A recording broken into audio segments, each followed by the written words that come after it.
matter what hour your clock strikes, here it's always Halloween, and I'm always your haunted host, Luce Tomlin Brenner. Today we're doing something a little different because it was a zany week. I'm sure many of you can relate to American election anxiety that happened over the last week. So I hope that you will still be excited about this little mini episode we're doing today. It's kind of an additional small Frights instead of a full-on researched episode. So I got a really great response from the caller Maricela, who called in last week to share her Day of the Dead experience. And I wanted to address that, as well as another call that we got from a listener who wants to learn a little bit more about Day of the Dead. So I wanted to give space for that today before we get too far from Day of the Dead, which was last Sunday, November 1st, and Monday, November 2nd. So today we're going to address those and dig a little bit deeper into those topics, and then we'll get back to our researched episodes next week once I have a little bit more headspace for such. So first up, we are going to read this letter from the listener who called in last week to share her Dia de los Muertos experience with us. Hi, Luce. In response to listeners' questions about appropriation versus appreciation when it comes to Dia de los Muertos, I have to start out by saying that I myself am a white person. In the U.S., that traditionally means someone of European ancestry. In my context, that is true. I am a mix of European and indigenous Mexican, but in a crowd, I look like an average white person. So I speak on this as someone that has not been racialized by society for the color of my skin. What I know on this topic is from what I have learned from the great Black and brown thinkers that have lived this experience. So the answer comes down to power. Who holds the power and why do they hold the power, and how are they using that power to suppress others? When it comes to traditional garb as Halloween costumes, we need to look at the history that the United States and the Western world has with that traditional clothing of other cultures.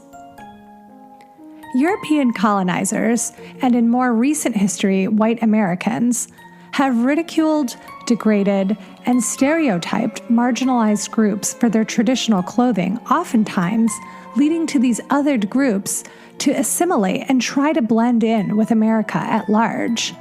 Stripping people of their traditional clothing to make them more, quote, civilized is something that European colonizers have done the world over and have been very successful in creating a very homogeneous standard of dressing. Now, let's fast forward to modern times, where folks at party stores across the nation are deciding if they should be a, quote, Indian princess with a beautiful headdress, or a, quote, bad hombre with a serape and a mustache. These outfits are based on the clothing that was historically stripped from these marginalized groups and is now being resold to the masses as a caricature, only to benefit corporations that have nothing to do with the culture they are referencing. It's this crazy game of the system at large telling non-white cultures, quote, no, you can't wear that garment unless I say you can.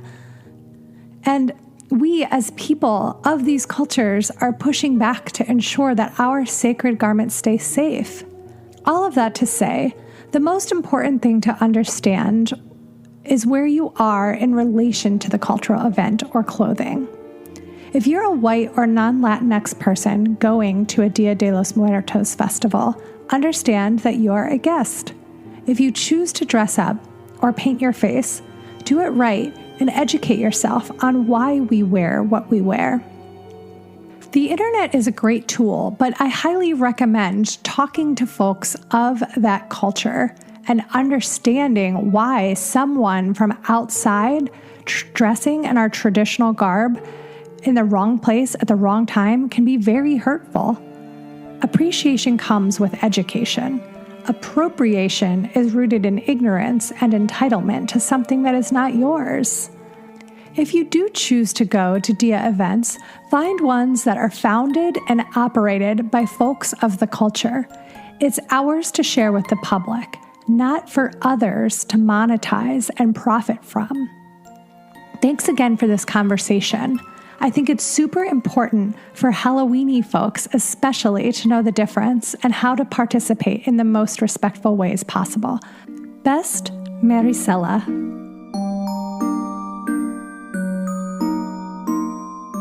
Marisela, I'm so grateful that you took the time to both call and write in, and it's just so valuable. Your insight and your experience, I really hold with high regard, and I think that our listeners will get so much out of this. So thank you so much. You put everything beautifully.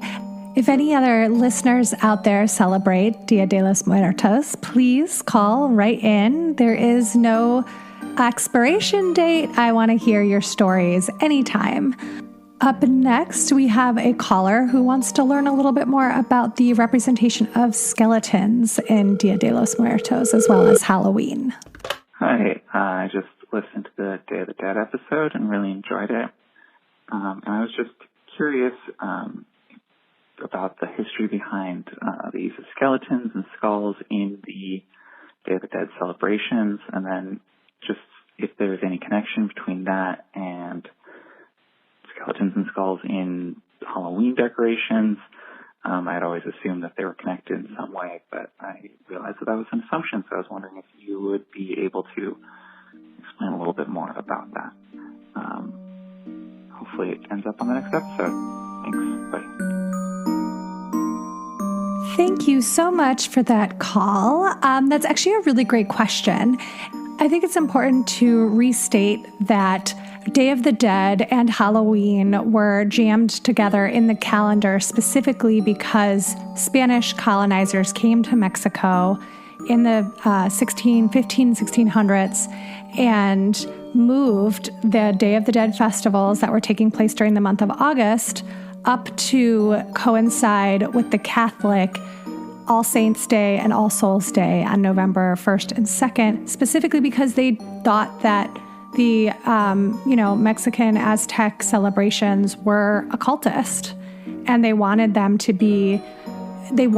change and assimilate their culture and make them Catholic.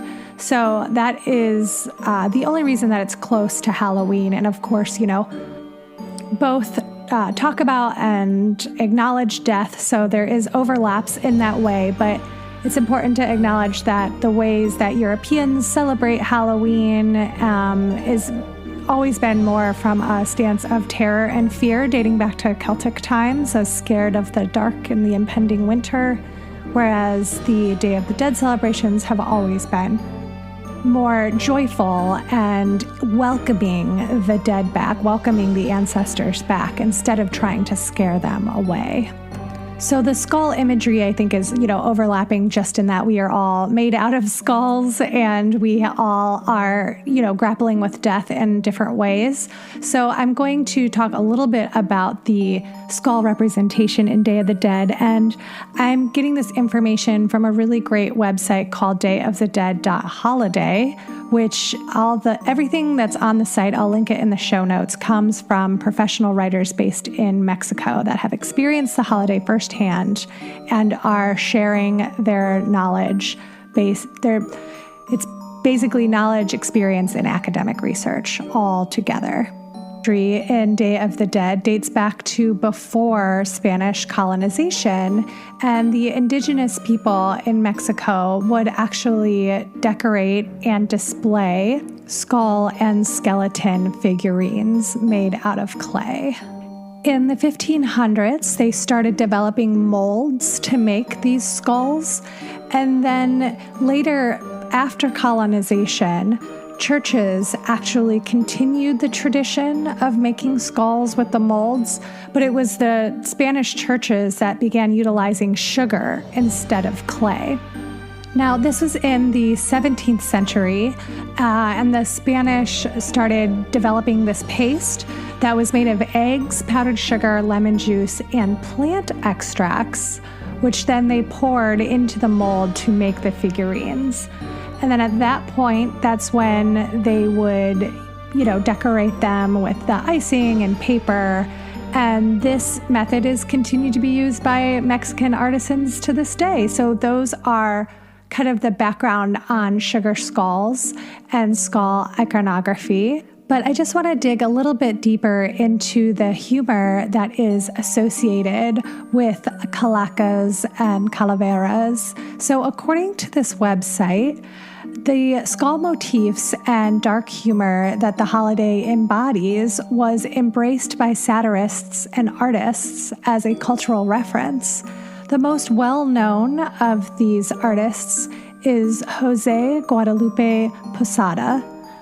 Posada's work was heavily satirical, and he employed these quirky skull figures in funny situations, drawing heavily from calavera imagery. His drawings would make fun of everyday situations, often taking aim at the excesses of the upper classes, as well as satirizing political figures. His most famous character is La Catrina, a parody of a 19th century upper-class Mexican woman drawn in the calavera style. The character was quickly embraced during Posada's lifetime as an embodiment of death herself, and thus a symbol of the Day of the Dead holiday. La Catrina can be seen in various holiday decorations, such as papier-mâché figurines, wood carvings, and pottery. So, the listener Maricela, who just wrote in again last week on Small Frights, on her call, she was talking about how her and her sister dress up as La Catrina for their Day of the Dead celebrations, and she sent in some incredible pictures. So you can check out our Instagram at itsalwayshalloweenpodcast and see the pictures that she sent in if you need a reference to La Catrina. And then I will also post pictures of Posada's style and his art. And I know when you see it, it's such a famous drawing that even if you're not that familiar with Day of the Dead and Mexican, recognized the illustrations. And if not, that's okay too. And you can just enjoy learning something new. So I just want to pull again from the dayofthedead.holiday website here to go a little bit deeper, because I think that this is really fascinating and helps illuminate what the caller was asking for. So it says here that Posada's art style continues to be heavily influential for the holiday's aesthetics to this day. Public ofrendas often draw heavily from his art style, as calavera-style drawings and sculptures of deceased Mexican artists, writers, and historical figures are put on display for the holiday. People in La Catrina costumes, such as our listener, can be found at most public festivities. And something I think is really cool is that there's actually a Calavera Art Festival that's celebrated annually in Posada's birthplace during the last week of October. And then this festival features Calavera-inspired public art displays, dancers, plays, and street performances. I think that's so cool, and I would love to, when we get back to October, pictures and put those up on the Instagram, and again link to this article in the show notes. So thank you so much for that call, listener. And I just want to let you know that I'm actually about to start a series. I've been doing the research the last couple of weeks and then just had to take a little break because of the election, on the history of bones and skeletons and essentially all things death related, and how that ties into Halloween and the ways in which we celebrate Halloween. So I'm going to be starting a series on skulls, bones, and death starting next Tuesday. So we'll get a little deeper into that. But just to give you a taste, a lot of the European fascination with bones and the way it's gotten tied to Halloween dates back to the medieval times when early authors, early medical writers essentially started writing about bones and their function within the body. And at that point, I guess people had not ever thought about what was inside of them before. I can relate. I actually find thinking about my own skeleton to be a little nausea-inducing, and I like to make a joke that I'm actually made of peeps and nothing more. So we will get into the ways in which medieval medical writers understood the skeleton. It's a little different than we understand it today, starting next week. So thank you so much for your call and interest, and stay tuned. Now, before we wrap up today, we're going to hear a ghost story from a listener. Hey, Luce, it's Elisa. I'm calling with a personal ghost story. It is told by my mother thusly. So this was back in the 70s when my older brother was maybe 3 or 4, and my mom was in bed watching a 20,000 Leagues Under the Sea, like TV adaptation movie. And my brother comes running in crying from a nightmare, and my mom said, well, why don't I tell you about a nightmare I had as a kid to comfort you somehow.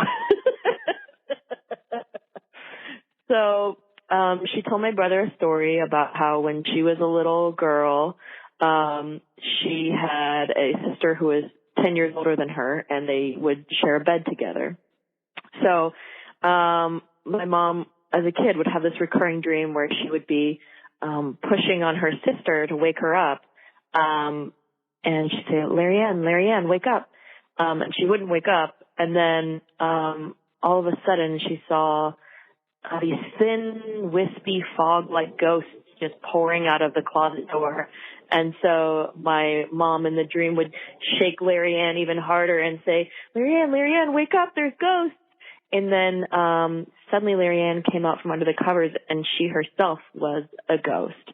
And then my mom would wake up from that nightmare. But she had that nightmare over and over and over as a kid.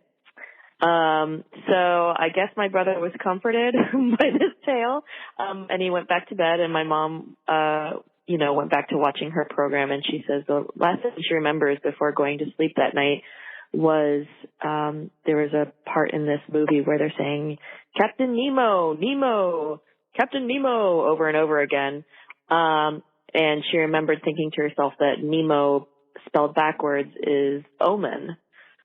So when she woke up the next day, she got a call from her mother that said that her older sister had been killed in a car accident because of low visibility due to fog. So my mom views that dream she had as a kid as a premonition or an omen. Not a happy tale, not necessarily, but how many ghost stories really are. I hope you enjoyed, and I love your podcast and can't wait to listen to the future episodes. Bye. Ooh, thank you so much for that chilling story, Elisa.